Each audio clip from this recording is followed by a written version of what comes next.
বাংলাদেশের একমাত্র প্রবাল দ্বীপ সেন্ট মার্টিনে কি এমন রহস্য লুকিয়ে রয়েছে? কেন সেখানে পর্যটক সীমিত করতে চাইছে সরকার? বিভিন্ন দেশের নজর কেন এই দ্বীপটির দিকে? যুক্তরাষ্ট্র কি সত্যি সেন্ট মার্টিন দখল করতে চায়? বাংলাদেশের দক্ষিণ পূর্ব প্রান্তে নাফ নদীর মোহনায় বঙ্গোপসাগরের বুকে অবস্থিত দ্বীপ সেন্ট মার্টিন। এর অপরূপ প্রাকৃতিক সৌন্দর্য, স্বচ্ছ নীল পানির নিচে প্রবাল প্রাচীর আর সমুদ্র সৈকত যেন প্রকৃতির আঁকা একটি জীবন্ত ক্যানভাস। স্থানীয়ভাবে নারিকেল জিঞ্জিরা নামে পরিচিত এই দ্বীপের প্রধান আকর্ষণ এর নারিকেল গাছ আর চারপাশের স্বচ্ছ পানির ঢেউ। সেন্ট মার্টিন বরাবরই রাজনৈতিক অঙ্গনে আলোচনার বিষয়বস্তুতে পরিণত হয়। সাম্প্রতিক কালে নানা ইস্যুর পরিপ্রেক্ষিতে আবারও দ্বীপটি নিয়ে নানা বিতর্ক মাথাচাড়া দিয়ে উঠেছে। যেমন, এই দ্বীপটি ইজারা বা লিজ দিলে আগামীতে ক্ষমতায় থাকা নির্বিঘ্ন হবে। রাজনৈতিক দলগুলোর পক্ষ থেকে এমন বক্তব্য আসার পর এ নিয়ে তৈরি হয়েছে আলোচনা সমালোচনা। তবে রাজনৈতিক বিশ্লেষকরা বলছেন, সেন্ট মার্টিন নিয়ে এমন বিতর্ক নতুন নয়। স্বাধীনতার আগে ও পরেও বিভিন্ন সময়ে এ ধরনের বক্তব্য দিয়ে রাজনৈতিক অঙ্গনে উত্তেজনা সৃষ্টির নজির রয়েছে। অতীতে এমন বিতর্কে টেনে আনা হতো ভোলার মনপুরা দ্বীপকে, পরে সেই জায়গায় আসে সেন্ট মার্টিন।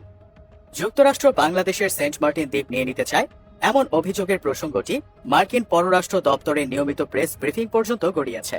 এ বিষয়ে মার্কিন পররাষ্ট্র দপ্তরের মুখপাত্র জানান, সেন্ট মার্টিন দ্বীপ নেয়ার বিষয়ে যুক্তরাষ্ট্র কখনো কোনো আলোচনা করেনি। দ্বীপটি নিয়ে রাজনৈতিক বিতর্ক যে অনেক আগে থেকেই চলছে তার প্রমাণ পাওয়া যায় 1980 সালে দৈনিক বাংলায় প্রকাশিত পররাষ্ট্র মন্ত্রণালয়ের এক বিবৃতিতে, যার শিরোনাম ছিল সেন্ট মার্টিন দ্বীপে কাউকে নৌঘাঁটি করতে দেয়া হবে না। ওই বিবৃতিতে বলা হয়, একটি নির্দিষ্ট দেশকে সেন্ট মার্টিনে নৌঘাঁটি করতে দেওয়ার অনুমতি দেওয়া হয়েছে বলে কয়েকটি রাজনৈতিক দল যে অভিযোগ করেছে তা সম্পূর্ণ ভিত্তিহীন। এই বিষয়টি বাদেও আরেকদিকে বলা হচ্ছে, ভৌগোলিকভাবে এই দ্বীপ বঙ্গোপসাগরের এমন এক স্থানে অবস্থিত যা বিভিন্ন দেশের বাণিজ্যিক ও সামরিক কৌশলগত পরিকল্পনার কেন্দ্র হতে পারে। তাই দ্বীপটি শুধু বাংলাদেশ নয়, আশেপাশের অনেক দেশের জন্য গুরুত্বপূর্ণ।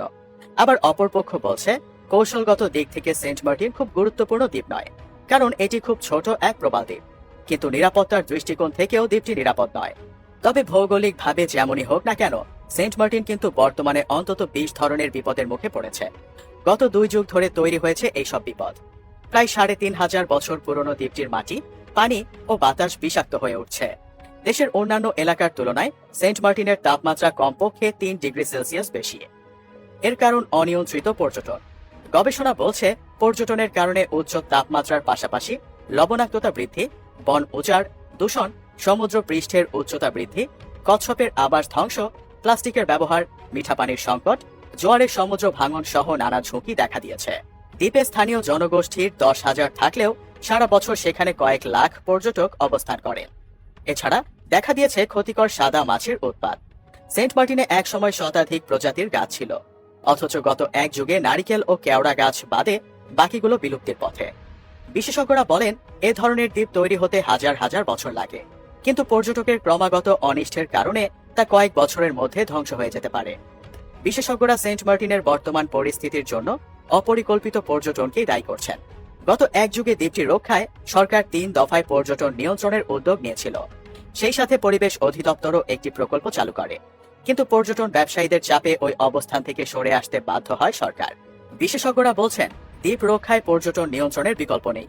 তাই সেখানে পর্যটকদের রাতে থাকার অনুমতি দেওয়া যেমন ঠিক হবে না, তেমনি শীতে পর্যটন মৌসুমে দিনে 1250 জনের বেশি পর্যটককে সেখানে যেতে দেয়া যাবে না।